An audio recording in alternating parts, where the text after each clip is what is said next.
WPS, or Wi-Fi Protected Setup, is a feature built into many T-Mobile routers that lets you connect devices quickly without typing in your Wi-Fi password. Models like the Arcadian T-Mobile gateways include a physical WPS button to make setup simple and fast.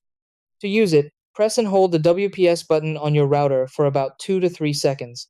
You'll see the Wi-Fi LED start blinking, which means WPS mode is active.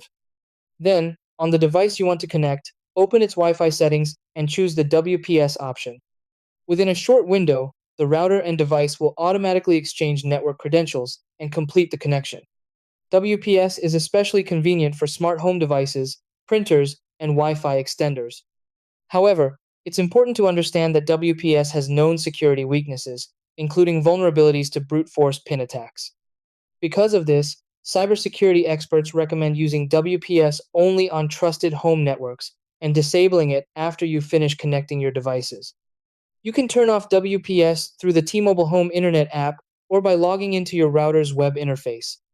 For stronger protection, use manual Wi-Fi password entry with WPA3 encryption or QR-based Wi-Fi Easy Connect instead.